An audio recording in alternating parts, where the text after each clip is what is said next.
Brian Noble, what's your take as the Bradford Bulls make it 6 wins from 6 with a thoroughly convincing performance against Batley this afternoon? I thought we were good. I thought we started the game well. We were quite clinical. We thought we'd create some opportunities in and around the middle. It transpired to be that way. Do everything you're going to come and Batley and dominate a first half as much as we did? Probably not, but I think it's a measure of the fact that the boys got the bit between the teeth at the moment. That start, I think it was 18-0 after 15 minutes. Did that surprise you at all? No, not in the slightest. We're not sure we've had a great start like that all year. We've been competing, and that's one of the mantras we've been trying to get over the line. But the reality is we haven't quite done that, but we've managed to put points on a dominant start this time, which is always helpful because this field is worth 10 points, 12 points going down the hill, and you have to play that, you have to respect that. We were confident about going up the hill as well, so yeah, to have such control in the first half other than maybe one sloppy defensive play was very, very pleasing. And that clearly allowed you to breathe and breed that self-belief and confidence. It was a near faultless first half, Brian. Yeah, I wouldn't say it was faultless. I think we're very tough on ourselves and strong on ourselves in a couple of areas that we needed to tidy up in and around the first half. I think we gave them a bit of a leg up at the start of the second half, which we need to be better there if we really want to control games. But I like the way that we conceded early in the second half and then ploughed our trade up the hill because it's difficult here. You know, you have to play this field, and I thought we did that. I thought we spent more of the second half as well at this end of the field, which was pleasing. There was a real strong offload game this afternoon, Brian. At times Batley couldn't deal with the speed, the haste of that offload game, which created those chances. Well, it helped. We thought we could see a couple of opportunities in and around the middle when we locked some pitches and things, and you know we stayed there when we got there. We didn't move the ball as much, but that's for a reason. I thought Emmanuel Wane's offload game particularly was excellent, but that's him. That's what he offers on dry tracks. I think we'll see him coming to the fore, being prominent. Second half, as you said, it got a little bit scrappy. You had to be patient, work hard to break Batley down. What was the message at half time, Brian? Because I can only think of probably Hunslet away in round 2 where you had a similar sort of healthy lead. The reality is you're in control of the game, and so you want to see some of the principles that got you in control of the game again in the second half and reinforcing some of our beliefs. The temptation is when the game gets broken up, you see things that we don't practice to do, but they're not bad things, they're just players playing, and you can't stop that. They play because they're talented people. If they see something, you should let them play. But in the main, we kept to our principles. We certainly stayed at this end of the field in the second half where it's easier, and that's why we came away worthy winners. How important, I know we've praised it time and time again, Brian, but you see it today. It lays that sort of territorial platform, that defence, that hunger, that hunt. Yeah, I don't think you can play this good game at the highest level. And Batley were a bit busted today, so we're taking that into account. But I don't think you can play at the best kind of level unless you play a good defence.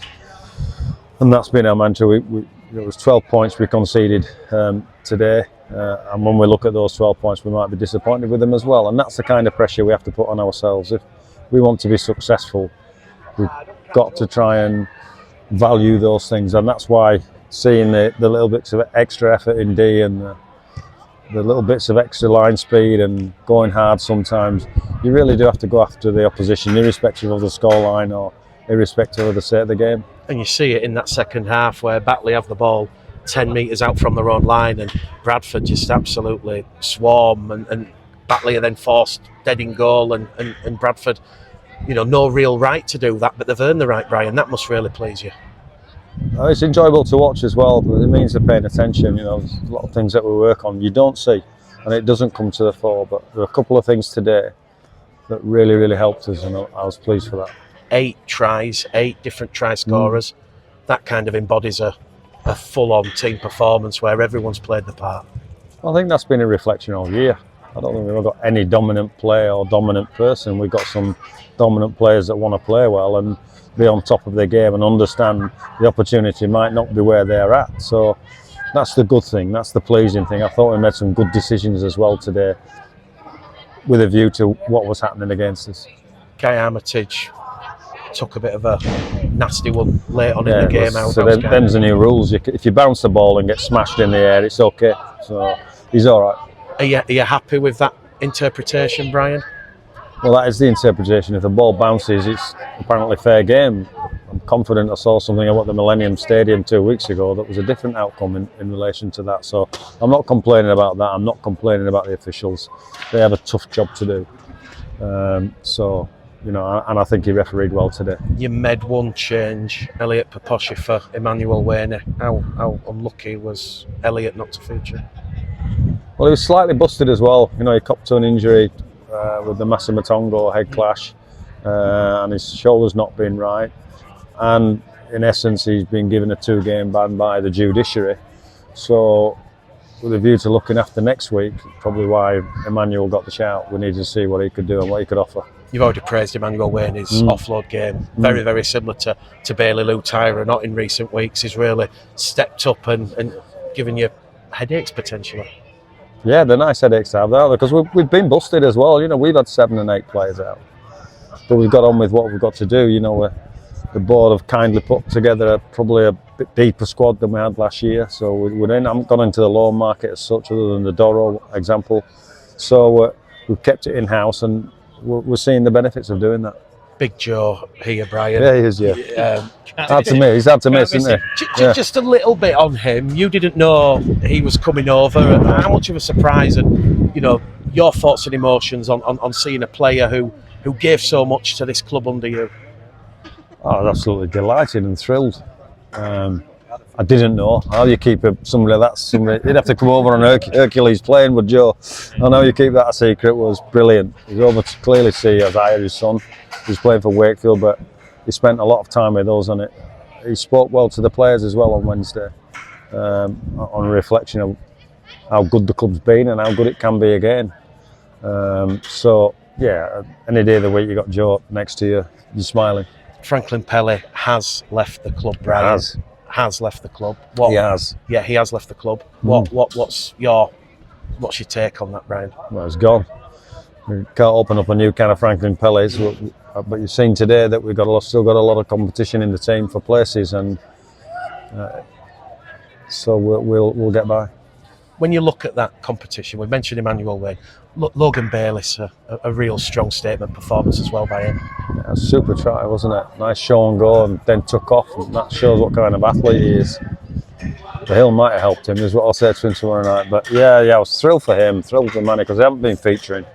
You know, we had a lot of people mixing and matching as well in different parts of the field because of, you know, we're literally down to our last 17 first team players.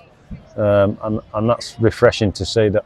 I think they both played well enough to understand that there's a headache for next week's selection. Do you think that fixture next week, Brian, has had a bearing at all on performance today, knowing if, you know, everyone wants to play in that game, be 80 minutes away from Wembley?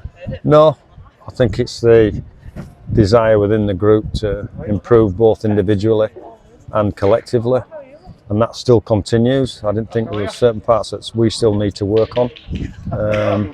And the pressure is on individuals to perform when they're in there. So when you get your opportunity, take it, you know, and we'll do our best to try and pick the right team. Michael Lawrence was in the 21 precautionary absence last week with a groin. Was that more of the same for this game? Yeah. And I'm kind of guessing, Brian, is there potentially any good news on the horizon in terms of players back, you know, the easing of that injury adversity for next week's game at York? We've probably got a chance of getting a couple of people. We'll know more tomorrow. But that's their pressure, and that's the pressure for the team. I'm more than confident going with what we've got as well. Just finally from me, he's waiting to speak to us in a moment, but Luke Cooley, how pleased are you with Luke's contribution since coming, and the fact that's now going to continue till the end of the year, Brian? Yeah, it's important that we... reward's not the right word. He's a good player. He's been in a Super League system for a couple of years. he's been given an opportunity at the top end of the championship, which is where we're at the moment, and soon to be round 10 we can take stock and talk about the things that we said we would after round 10. But he's really contributing, and I think he's enjoying himself, and you can see that in his football.